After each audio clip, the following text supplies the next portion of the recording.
ఓం శ్రీ అనఘా దత్తాత్రేయాయ నమః. ఆషాఢ మాసంలో విశేష ధన యోగము సంభవించడానికి ఒక అగ్ని ప్రాయశ్చిత్తం ఉంది. మహాలక్ష్మీదేవి అగ్ని రూపంలో అనుగ్రహాన్ని ప్రసాదిస్తుంది. అయితే ఆషాఢ పౌర్ణమి రోజు, ఆషాఢ పౌర్ణమి ఎప్పుడు 29వ తారీఖు వచ్చింది, జూలై 29. ఈ ఆషాఢ పౌర్ణమి రోజు అగ్ని ప్రాయశ్చిత్తం అంటే బొగ్గులు కాల్చండి. బొగ్గులు లేకపోతే బొగ్గులు తెచ్చుకొని ఒక ప్లేట్లో ఇసుక పోసి దానిపైన బొగ్గులు వేసి కాల్చండి. అది అగ్ని కర్పూరం వేసి ఆవు నెయ్యి వేసి కాల్చాలి. కిరోసినో లేదా ఇంకోటో వేసి ఆ అగ్ని అనేది ప్రాయశ్చిత్తానికి పనికిరాదు.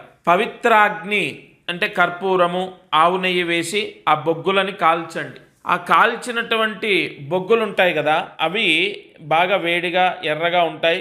అవి ఒక ప్లేట్లో ఇసుక వేసి దానిపైన కాల్చొచ్చు, లేదంటే కుంపట్లో కాల్చొచ్చు, లేదంటే ఒక మట్టి మూకుడు తీసుకొని, అంటే కుండ పైన మూతలాగా ఉంటుంది కదా, అందులో వేసి ఎర్రగా కాల్చొచ్చు.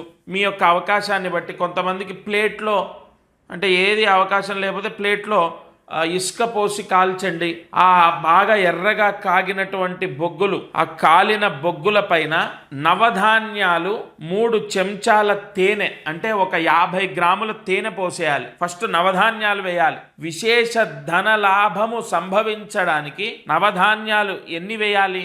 50 గ్రాముల నవధాన్యాలు వేయాలి. అలాగే 50 గ్రాముల తేనె వేయాలి. అయితే నవధాన్యాలు ఒక 100 గ్రాములు కూడా వేయొచ్చు. 50 గ్రాములు 100 గ్రాములు అంతకు మించి వేయకండి, అది హుతం అవ్వాలి కదా. 100 గ్రాములు వేయండి.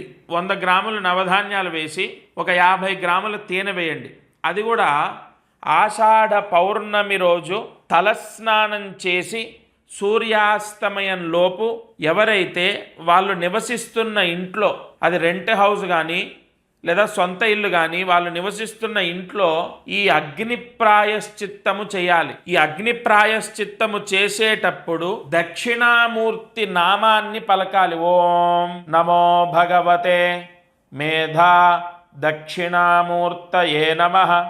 ఓం నమో భగవతే మేధా దక్షిణామూర్తయే నమః. ఓం నమో భగవతే మేధా దక్షిణామూర్తయే నమః. ఈ నామాన్ని పలుకుతూ చేయండి. కన్ఫర్మ్ మీరు ఇది చేసి చూడండి.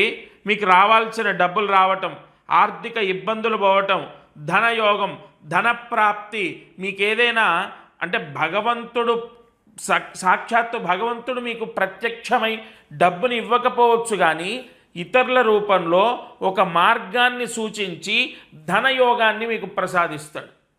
ఈ పరిహారాన్ని ఆచరించండి.